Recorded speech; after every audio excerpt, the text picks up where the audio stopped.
ಸುಮ್ಮನೆ ಅನೌಪಚಾರಿಕವಾಗಿ ನಾವೆಲ್ಲ ಸೇರಿದ್ವಿ. ಇದು ಸೇರಬೇಕನ್ನುವಂಥದ್ದು ಹಲವಾರು ದಿವಸಗಳಿಂದ ಇತ್ತು. ಸೇರಿರುವ ಉದ್ದೇಶ ಇಷ್ಟೇ, ರಾಜ್ಯ ಸರ್ಕಾರ SC ST ಮತ್ತು OBC ಜನಾಂಗಕ್ಕೆ ಬಹಳ ದೊಡ್ಡ ಅನ್ಯಾಯವನ್ನು ಮಾಡ್ತಾ ಇದೆ. ಅಹಿಂದ ಹೆಸರಲ್ಲಿ ರಾಜಕಾರಣ ಮಾಡುತ್ತಿರುವಂಥ ರಾಜ್ಯ ಸರ್ಕಾರದ ಮುಖ್ಯಮಂತ್ರಿ ಸಿದ್ದರಾಮಯ್ಯ ಅವರು ಯಾವ ವರ್ಗದಿಂದ ಬೆಂಬಲ ಪಡ್ಕೊಂಡಿದ್ದಾರೆ ಅವ್ರಿಗೆ ಅನ್ಯಾಯವನ್ನು ಮಾಡ್ತಾ ಇದ್ದಾರೆ. SC ST ಒಳ ಮೀಸಲಾತಿ ವಿಚಾರದಲ್ಲಿ ಭಾಳಷ್ಟು ದ್ವಂದ್ವ ಇದ್ದಾಗ ಸಂವಿಧಾನದ ಪೀಠ ಆ ವಿಷಯವನ್ನು ತೆಗೆದುಕೊಂಡು ಕೆಲವು ಗೈಡ್ಲೈನ್ಸನ್ನು ಹಾಕಿ ಮಾನದಂಡಗಳನ್ನು ಹಾಕಿ SC ST ರಿಸರ್ವೇಷನ್ ಮಾಡುವಂಥ ಅಧಿಕಾರವನ್ನು ರಾಜ್ಯ ಸರ್ಕಾರಕ್ಕೆ ಕೊಟ್ಟು ಒಂದೇ ತಿಂಗಳಲ್ಲಿ ತೆಲಂಗಾಣದಲ್ಲಿ ಅನುಷ್ಠಾನ ಮಾಡಿದರು, ಹಲವಾರು ರಾಜ್ಯಗಳಲ್ಲಿ ಅನುಷ್ಠಾನ ಮಾಡಿದರು, ಹರಿಯಾಣದಲ್ಲಿ ಮಾಡಿದ್ರು, ಎಲ್ಲ ಕಡೆ ಮಾಡಿದ್ರು. ಆದರೆ ಇಲ್ಲಿ ಮೀನಮೇಷ ಇತ್ತು. ಯಾಕಂದರೆ ಒಳ ಮೀಸಲಾತಿ ಬಗ್ಗೆ ಕಾಂಗ್ರೆಸ್ ಪಕ್ಷಕ್ಕಾಗಲಿ ಮುಖ್ಯಮಂತ್ರಿ ಸಿದ್ದರಾಮಯ್ಯವ್ರಿಗಾಗಲಿ ಅಥವಾ ಅಲ್ಲಿರುವಂಥ ದಲಿತ ನಾಯಕರಿಗಾಗಲಿ ಯಾವುದೇ ಬದ್ಧತೆ ಇಲ್ಲ. ಅವ್ರ ಹಿಂದೆ ಅಧಿಕಾರದಲ್ಲಿ ಇದ್ದಾಗ ವಾಲ್ಮೀಕಿ ಸ್ಟೂಡೆಂಟ್ ಫೆಡರೇಷನ್ದವರು ಕೇಸ್ ಹೋಗಿ ಹೈಕೋರ್ಟ್ಗೆ ಹೋಗಿ ಅಲ್ಲಿನ ಡೈರೆಕ್ಷನ್ ಬಂದ ಮೇಲೂ ಕೂಡ 2015ರಲ್ಲಿ ಹೈಕೋರ್ಟ್ ಡೈರೆಕ್ಷನ್ ಬಂದರೂ ಕೂಡ 2018ರವರೆಗೂ ಏನೂ ಮಾಡಲಿಲ್ಲ. ಆಮೇಲೆ ಸಮ್ಮಿಶ್ರ ಸರ್ಕಾರ ಇದ್ದಾಗ ನಾಗಮೋಹನ್ ದಾಸ್ ಅವರ ಸಮಿತಿ ಮಾಡಿದರು. ಆ ನಾಗಮೋಹನ್ ದಾಸ್ ಸಮಿತಿ ಬಂದಾಗ ನಾನು ಮುಖ್ಯಮಂತ್ರಿ ಇದ್ದೆ. ಸರ್ವಪಕ್ಷಗಳ ಸಭೆ ಕರೆದು ಎಲ್ಲರನ್ನೂ ಒಪ್ಪಿಗೆ ಪಡೆದು SC ST ಮೀಸಲಾತಿನ ಹೆಚ್ಚಳ ಮಾಡೋದಕ್ಕೆ 15ರಿಂದ 17 SCಗೆ 3ರಿಂದ 7 STಗೆ ಮಾಡೋದಕ್ಕೆ ಕಾನೂನನ್ನು ಮಾಡಿ, ಸರ್ಕಾರಿ ಆದೇಶ ಅಲ್ಲ, ಕಾನೂನನ್ನು ಮಾಡಿ ಗವರ್ನರು ಅದಕ್ಕೆ ಒಪ್ಪಿಗೆ ಕೊಟ್ಟು ಈಗಾಗಲೇ ಕಾನೂನು ಅನುಷ್ಠಾನ ಆಗ್ತಾ ಇದೆ. ಸುಮಾರು 2000ಕ್ಕಿಂತ ಹೆಚ್ಚು ST ಮತ್ತು SC ವಿದ್ಯಾರ್ಥಿಗಳಿಗೆ ಹೆಚ್ಚುವರಿ ಇಂಜಿನಿಯರಿಂಗ್ ಸೀಟ್ ಸಿಕ್ಕಿದೆ. ಸುಮಾರು 800 SC ST ವಿದ್ಯಾರ್ಥಿಗಳಿಗೆ ಹೆಚ್ಚುವರಿಯಾಗಿ ಮೆಡಿಕಲ್ ಸೀಟ್ ಸಿಕ್ಕಿದೆ. ಇದು ಅನುಷ್ಠಾನ ಆಗಿ ಇದು 3 ವರ್ಷ ಮುಗಿದು 4ನೇ ವರ್ಷಕ್ಕೆ ಪಾದಾರ್ಪಣೆ ಮಾಡ್ತಾ ಇದೆ. ಇಷ್ಟೆಲ್ಲ ಇದ್ದರೂ ಕೂಡ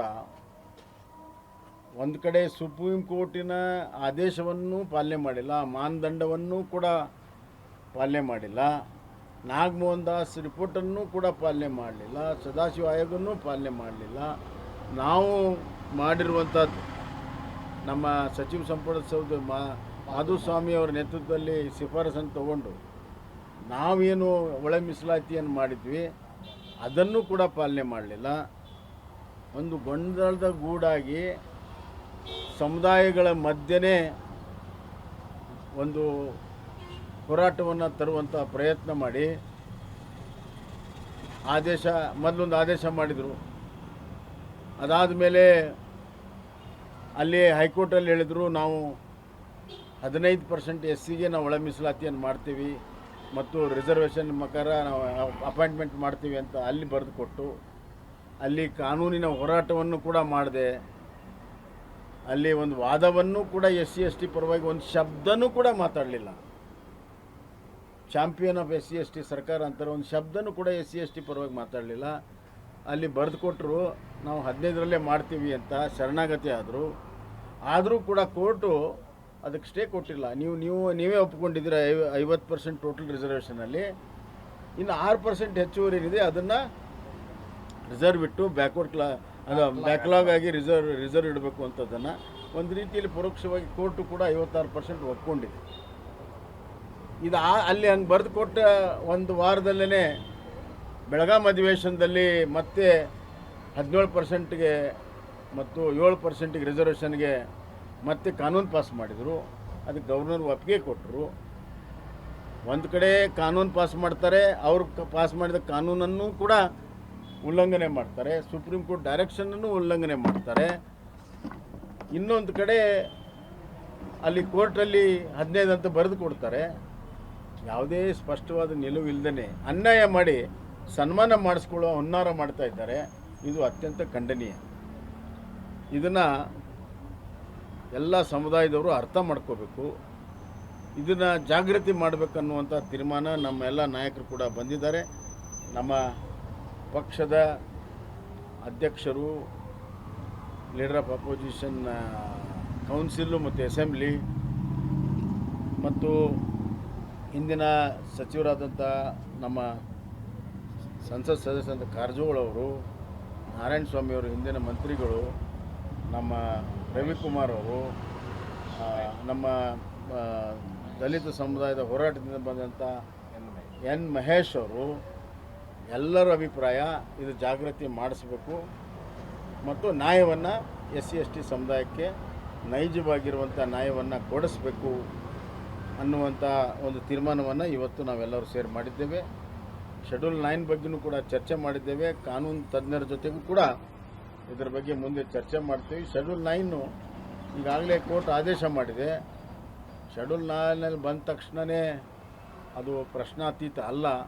it can be questioned, it can be reviewed ಅಂತ ಈಗಾಗಲೇ 2007ರಲ್ಲಿನೇ ಸುಪ್ರೀಂ ಕೋರ್ಟ್ ಹೇಳಿದ್ದರಿಂದ ಅದಕ್ಕೆ ಶೆಡ್ಯೂಲ್ 9ಗೆ ಏನು ಒಂದು ರಕ್ಷಣೆ ಸಿಗಬೇಕು ಅದು ಸಿಗೋದಿಲ್ಲ ಅಂತ ಕೂಡ ಗೊತ್ತಿದ್ದರೂ ಕೂಡ ಅದನ್ನು ಮುಂದಿಟ್ಟುಕೊಂಡು ತಮ್ಮ ತಪ್ಪನ್ನು ಮುಚ್ಚಿಕೊಳ್ಳುವಂಥ ಪ್ರಯತ್ನ ಏನು ರಾಜ್ಯ ಸರ್ಕಾರ ಮಾಡ್ತಾಯಿದೆ ಅದರ ವಿರುದ್ಧ ನಾವು ರಾಜ್ಯಾದ್ಯಂತ ಹಲವಾರು ಸ್ತರಗಳಲ್ಲಿ ಹಲವಾರು ರೀತಿಯಲ್ಲಿ ಹೋರಾಟವನ್ನು ಮಾಡಬೇಕು ಅನ್ನುವಂಥದ್ದು ಇವತ್ತಿನ ನಮ್ಮ ಮೀಟಿಂಗಿನ ಅಭಿಪ್ರಾಯ. ಇದನ್ನು ನಮ್ಮ ರಾಜ್ಯ ಸಮಿತಿ ಮುಂದೆ ರಾಜ್ಯ ಅಧ್ಯಕ್ಷರು ಮತ್ತು ಎಲ್ಲ ಪ್ರಮುಖರ ಮುಂದೆ ಇಟ್ಟು ಮುಂದಿನ ರೂಪುರೇಷೆಗಳನ್ನು ಅಂತಿಮಗೊಳಿಸಿ ಅವತ್ತೇನು ನಾವು ಹೋರಾಟ ಮಾಡಬೇಕಂತ ಮಾಡಿದ್ವಿ, ಅವ್ರ ನಿರ್ಣಯ ಕಾಯ್ತಾ ಇದ್ವಿ.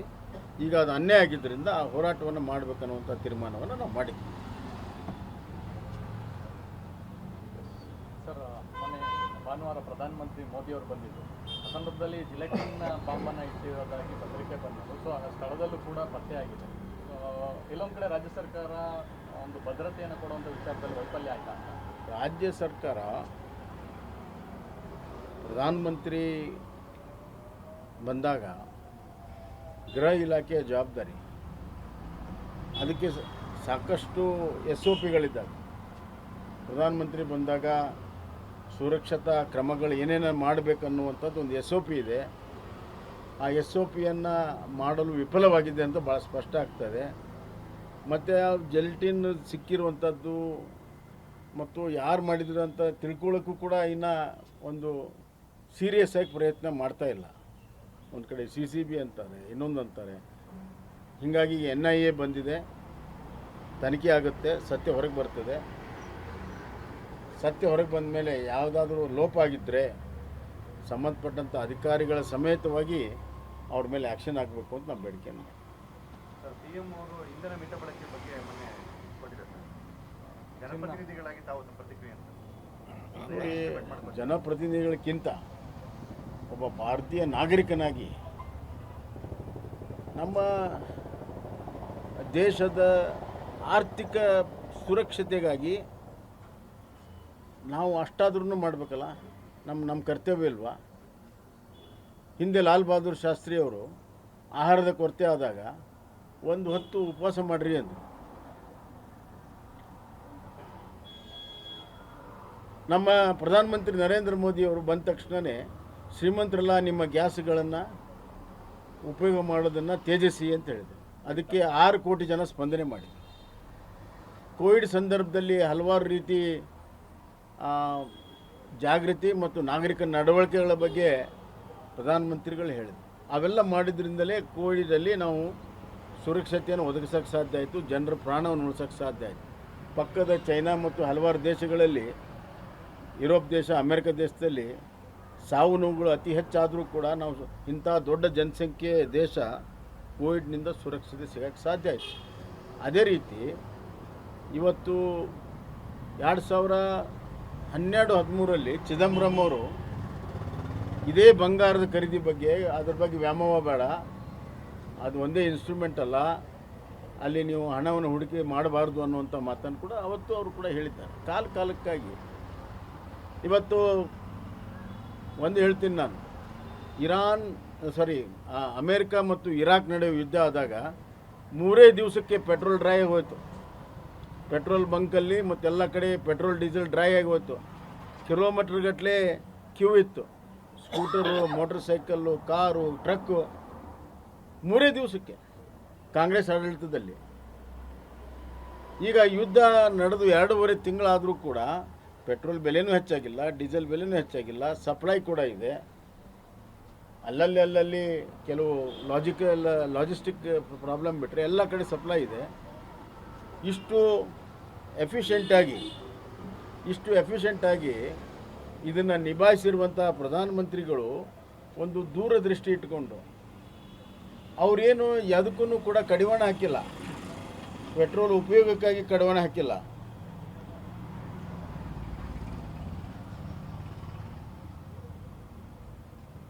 ಪೆಟ್ರೋಲು ಡೀಸೆಲ್ಗೆ ರೇಷನಿಂಗ್ ಮಾಡಿಲ್ಲ, ಕಡಿವಾಣ ಹಾಕಿಲ್ಲ. ಗೊಬ್ಬರಕ್ಕೆ ರೇಷನಿಂಗ್ ಮಾಡಿಲ್ಲ, ಕಡಿವಾಣ ಹಾಕಿಲ್ಲ. ಬಂಗಾರ ತಗೊಳ್ಳೋದಕ್ಕೆ ಯಾವುದು ನಿರ್ಬಂಧ ಹಾಕಿಲ್ಲ. ವಾಲಂಟಿಯರಾಗಿ ನೀವು ಇದನ್ನು ಮಾಡೋಕ್ಕೆ ಸಾಧ್ಯ. 1 ವರ್ಷ ಬಂಗಾರ ತಗೊಳ್ಳೋದು ಬಿಟ್ಟರೆ ಏನಾಗಲ್ಲ, ಇನ್ನು ಮುಂದಿನ ವರ್ಷ ತೊಗೋಬೋದು. ನಾವು